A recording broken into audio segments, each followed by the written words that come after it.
it's Julia. I am working on a travel themed journal cover this week, and I had enough fabric left over that I made a few kits. And so I wanted to share with you what's in the kit, and then this is the finished project. And again, it's just the journal cover. It has a wonderful inside, 2 bands for 2 signatures, a silk ribbon tie. It measures approximately 8.5 tall by about 5 inches wide, so it's just a nice size. And I'm going to again share with what's in the kit, and then just do a step-by-step. It's just a super easy journal, and I think you might enjoy it. Okay, in the kit, you do get, I stamped out a bunch of images, and all the images are either like adventure or travel themed. I used ink that is like a washable ink, so you don't have to worry about getting it wet somewhere or and damaging it. These are color fast and waterproof, and I just included several of them. Now, I didn't use all of them on my journal cover, but I thought these could also be used to create some pages for your journal, or you can tags or whatever you want with them.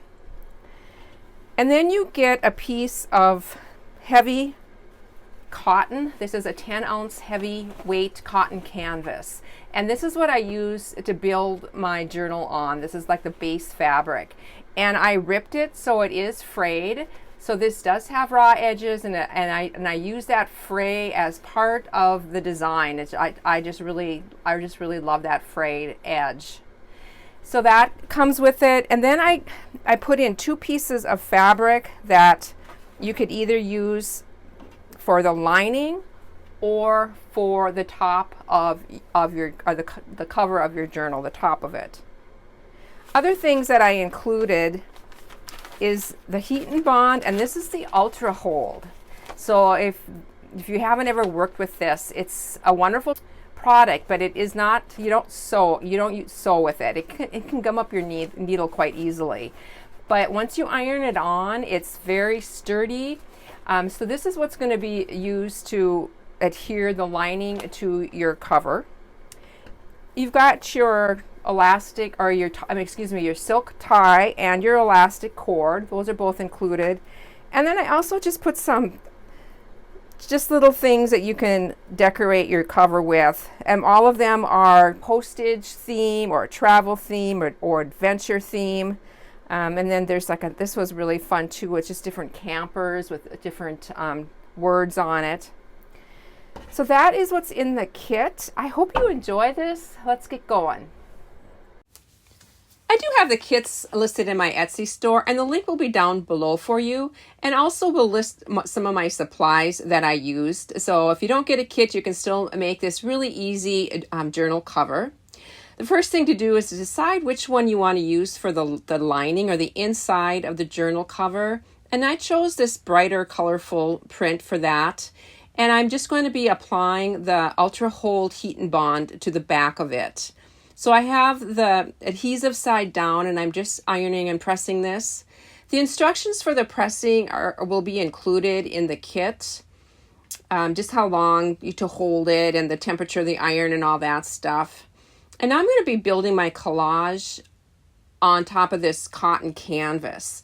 And the cotton canvas, because I rip it for that frayed edge, will curl a little bit on the corners, but that will be taken care of when we iron the lining on. So it won't curl once it's complete. So I'm just going to be cutting these and just deciding how I want to create my little collage. I want to mention too that you do not have to cover the complete piece of canvas. Other things you can do is maybe you want to add a stencil or some paint on it. And there's just so many different things you can do with this cotton canvas. It's a wonderful fabric to work with. It is a 10-ounce, so it does have some weight to it. It's quite sturdy. I thought these little tile almost looks like a license plate little thing are so cute. So I put the word travel up there. And then I'm cutting out this is a definition of wanderlust. It says strong desire for or impulse to wander or travel and explore the world. So that's going to go there. And then just adding some of these stamps down the side. Before I take this to the sewing machine, I want to either pin it or I'm going to use a glue stick just to put a little bit of glue in the center of each one of these, just to keep it like down and in place until I get to my sewing machine. Got all those down, and now the next thing to do is I want to just get these little ribbons in place. I cut my ribbon in half, so I'm going to just place them in the middle. I'm not measuring, but I'm just eyeballing the middle and just placing a pin. And then it's to my sewing machine. I'm going to go around each one of these, and I'm just going to use a free motion stitch for this, but you can also do this with a little zigzag stitch or a decorative stitch, whatever you want to do.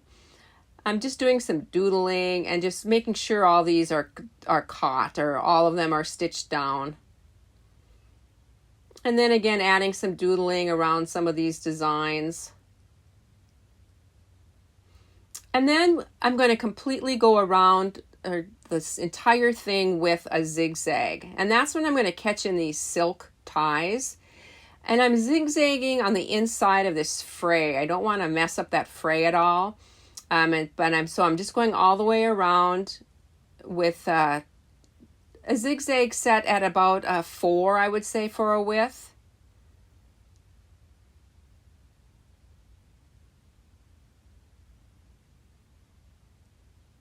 And again, a zigzag back and forth on that silk tie.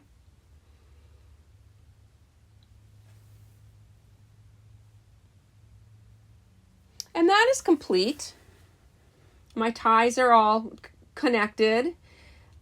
And now removing that paper backing on this lining piece and flipping it over, and then again we'll be pressing this.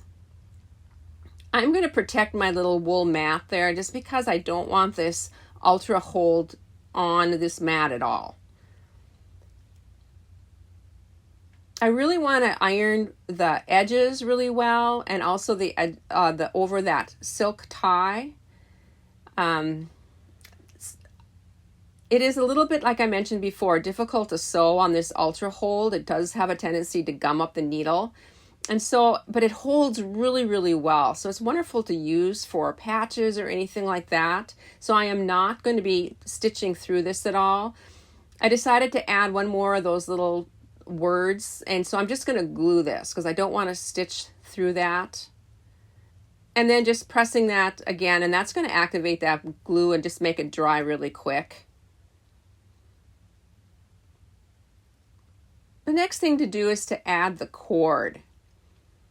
I'm going to measure the center and just put a little mark there. I'm using a heat erase pen for this. You can use like a water soluble pen or anything that you use for marking your fabrics. And then for the holes, I'm doing about a 1/4 of an inch away from that center. And I'm missing that zigzag stitch. So I'm kind of, going below that zigzag stitch that I did all the way around. You can use a pokey tool, even a nail would work. Or if you have a punch, I'm using my crocodile and just punching where I marked those holes. Another thing I like to do after I punch these is to press that one more time, that heat and bond light around those holes, again, to really get that glue activated. And then I don't even stitch, you could put eyelets in if you want, but it's really not necessary. Now on to stringing the cord. I start from the front and then tie it off on the lining. And like I said, there's 2 signatures in this. And when I tie this final, I want to tie it. You don't want it to bow at all, so a little bit more of a loose tie. And then you can trim these off a bit. And it's completely finished. I am going to share just one way that you can easily add some pages. I just folded pages in half and gathered them up. and they're going to go in right in your booklet. The height is going to be fine for copy paper, but it hangs over a little bit in the width. And so I'll show you an easy way to trim those. I'm just going to lay my ruler. You should use a metal ruler. I did not have one, so I'm just going to use my rotary cutter ruler. And then just take a sharp breakaway blade and then just continue to make little cuts until all of these, it's just a really easy way to trim your paper.